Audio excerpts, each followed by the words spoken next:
Hello and welcome to another Hollywood Wargaming unit review for the CIS faction of Star Wars Legion. Today we are going to be looking at the Droidekas, also known as Destroyer Droids. And these models were released in the core Clone Wars starter set, basically to be the mirror support unit for the CIS to the clone's Bark Speeder. And I think a lot of newer players who just buy the box set, maybe kids who buy the box set and split it with their brother or sister, are really going to have an affinity for these Droidekas, because they really do provide a lot of backbone to the Trade Federation as a faction that the B1s just don't quite have. And with newer players who maybe don't really have that much experience with wargaming and don't really know how to play those Horde armies or those Chaff armies, having a unit like the Destroyer Droids that are a little more hardy and pack a little bit more of a punch is going to make them pretty popular amongst newer players, at least if their wargaming learning experience goes the same way as mine did.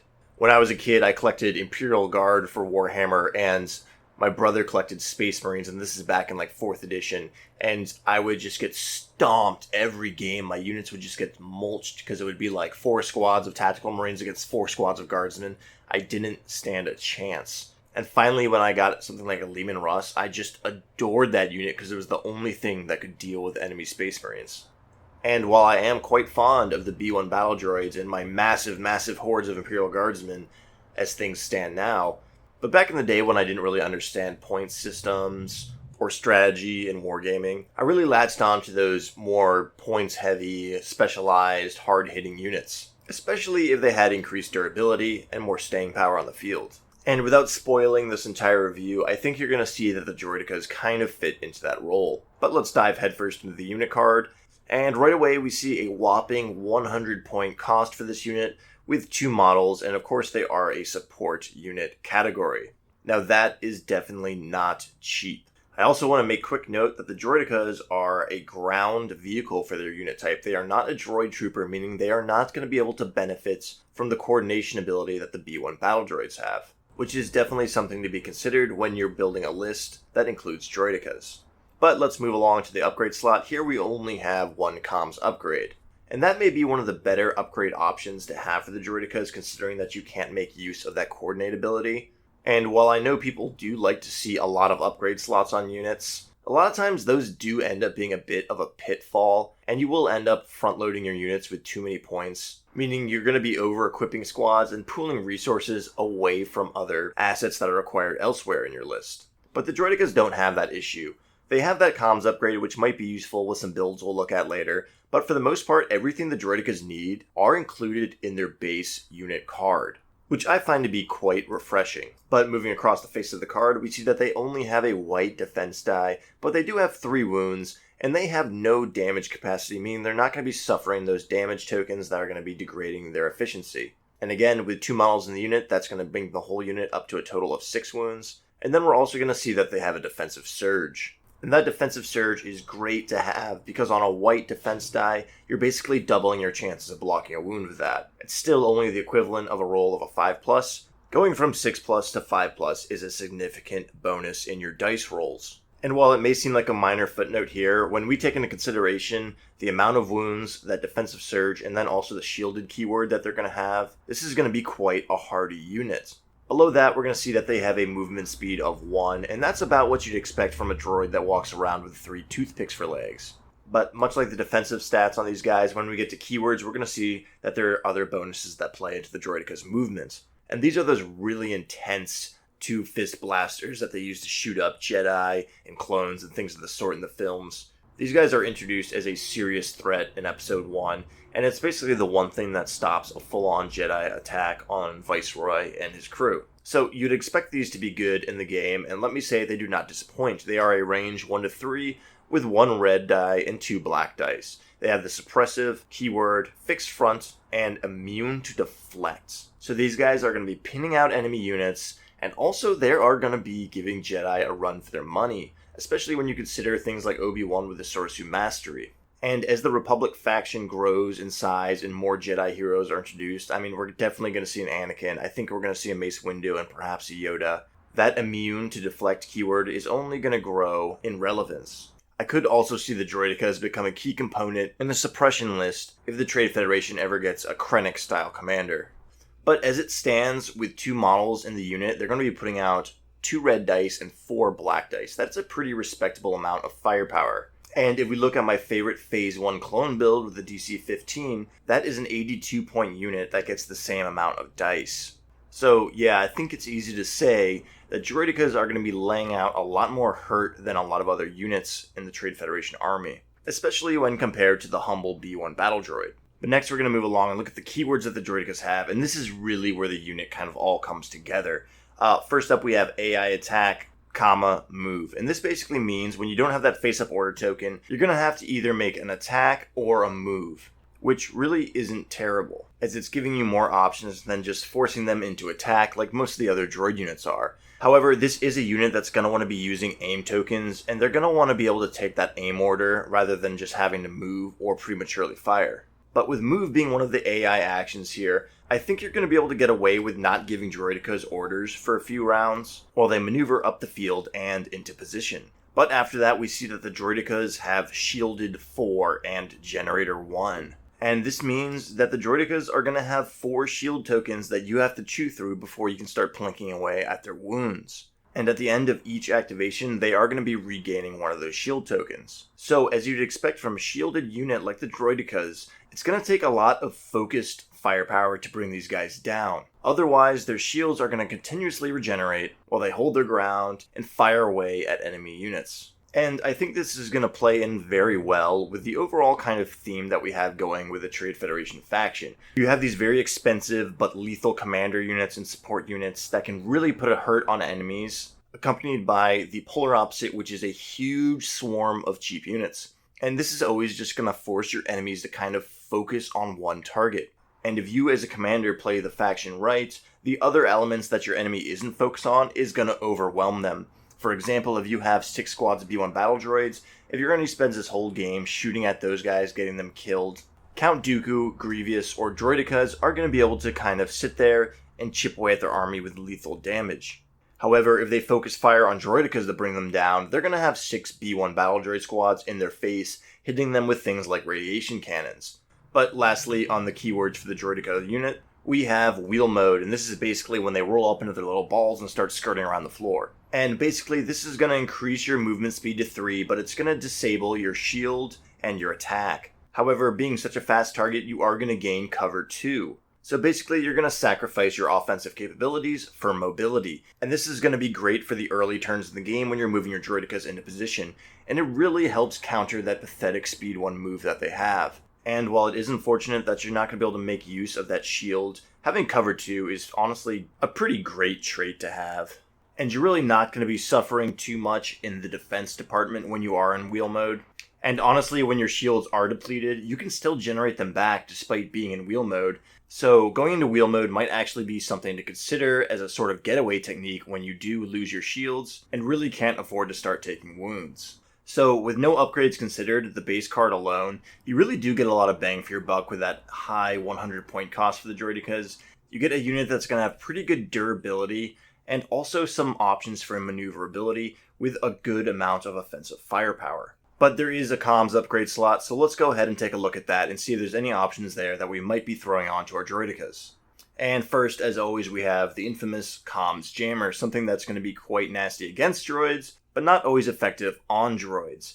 Now, for the most part, I think this is going to be skipped on the Droidekas, but I think there is a pretty hilarious strategy that you could do with the comms jammer, where you put it on your Droidekas, you roll them up, you get them into the fighting position, they unfold from wheel mode, and they just start gunning away at enemies. And your enemies get kind of complacent with them being this sort of turret stationary in one location.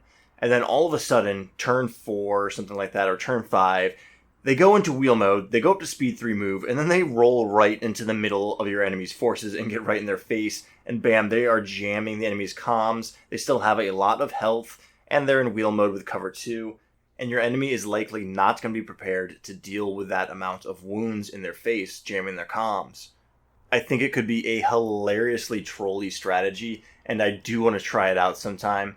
But overall, I think the comms jammer could be skipped because you really do want your Droidekas to be fighting. You paid 100 points for them for that high damage output, and spending an entire turn with them just to jam the enemy comms isn't really the best use of those points in my opinion. And onto our second option here, we're going to have the long-range comlink. And for this one, I'm just going to sort of echo my feelings about the long-range comlink that I had with the B2 Super Battle Droids. I think this is definitely something to consider since these units don't have coordinate, and maybe even more so here because the Droidekas can't benefit from coordinate. They are not droid troopers, so in order to get that face-up order token, they either need to get an order directly issued to them or relayed to them via a comms relay. And while at the moment Count Dooku and General Grievous don't have any seriously great command cards that are going to really beef these guys up, it's absolutely something to keep your eye on in the future, especially if we get a Veers-like commander who can dish out tokens. So as things stand, I probably wouldn't be taking this. However, in the future, I think this could be one of the mainstays to put on the Droidekas. And after that, we have HQ Uplink, and finally we have a unit where I think HQ Uplink fits in on and is not too expensive.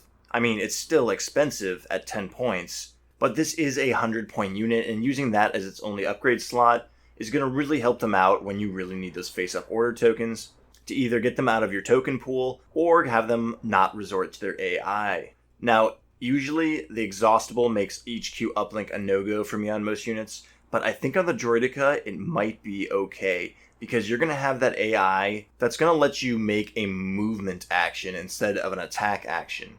So you will be able to spend 2 turns rolling your Droidekas up the field, and then once they're in position, they can come out of wheel mode and begin engaging enemies, and this is when you can tap that HQ Uplink and get that face-up order token.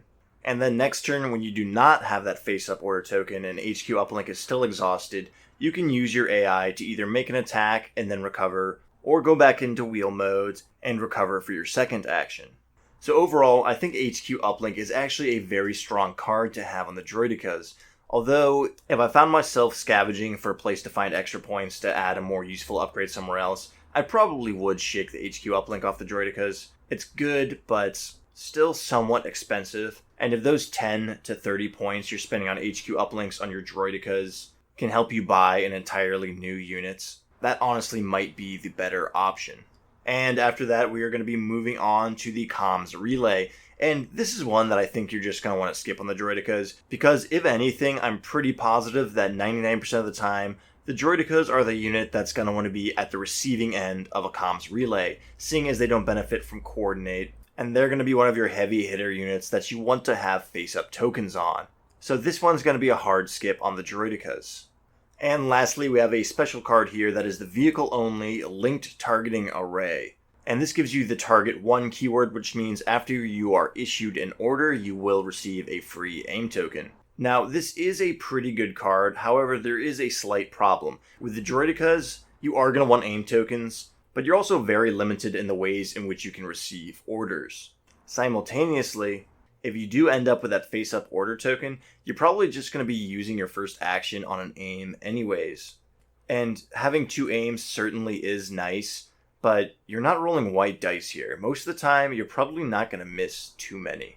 That being said, it could really help you out if you're trying to dislodge enemies from cover, and you keep using those aim tokens to try and score more crits rather than basic hits.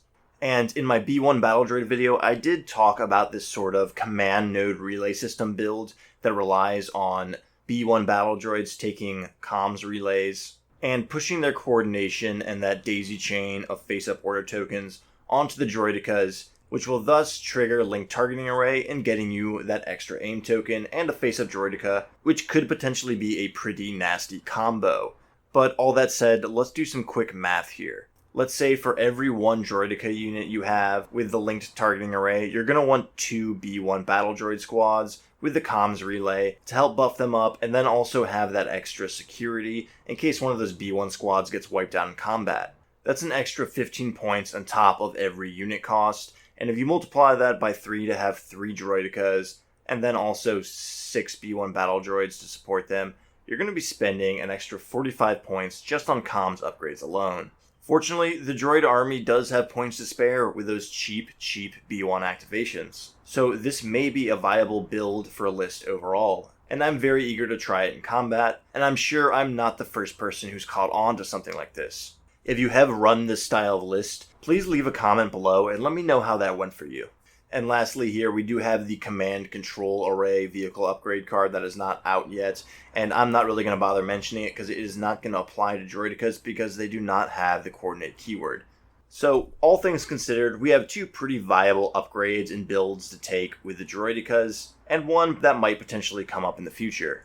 At the moment, I think the most utilitarian upgrade to take on them is going to be that HQ uplink. Again, you're going to have to be a little savvy as to how you use it, and it is a little bit expensive, but I think it definitely will be worth it if you have the points to spare in your list. After that, we do have the linked targeting array, but like I said, this is a build that is going to require the B1 battle droids with comms relays to kind of push those coordinations onto your Droidekas and have that linked targeting array activate properly. Definitely a Droideka build that is going to require a whole list working around it.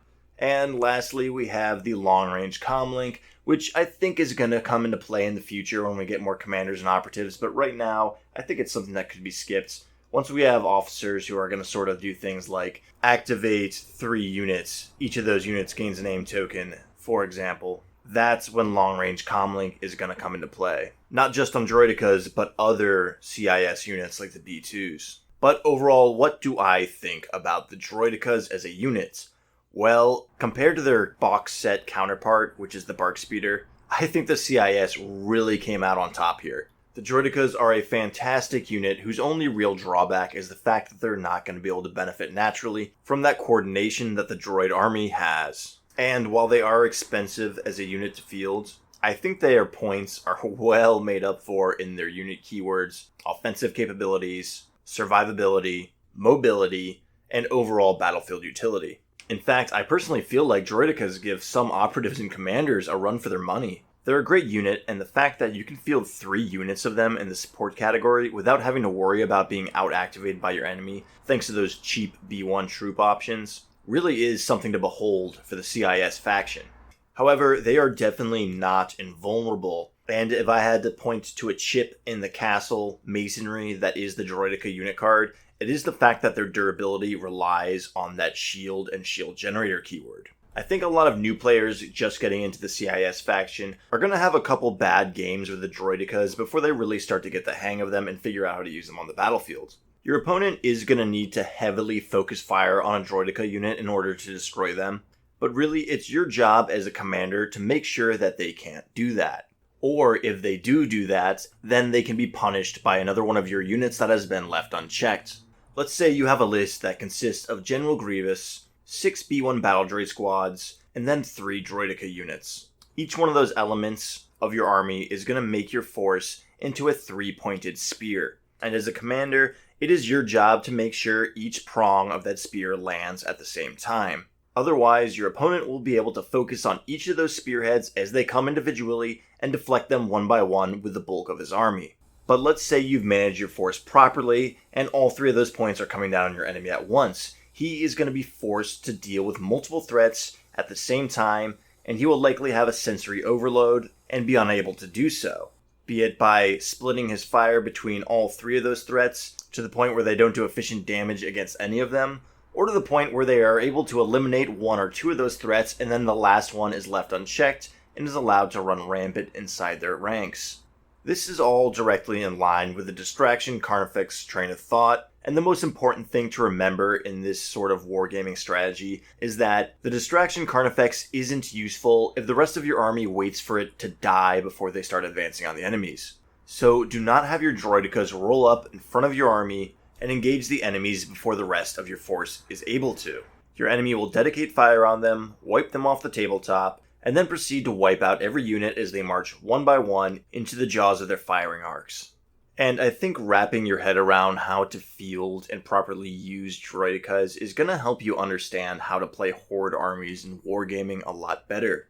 So as a bookend to that, I'm going to say that the Droidekas are definitely an awesome unit, and I am proud to own 3 units of them. They're also one of the most unique and iconic designs in the Star Wars universe, and I think a lot of people were wowed by them when they first showed up in Episode 1. I remember in Episode 2 when they revealed the Super Battle Droids, I was pretty underwhelmed watching that because I was like, oh, the Droidekas are way better than these things. These things are lame. What the heck? Why won't you just use more Droidekas?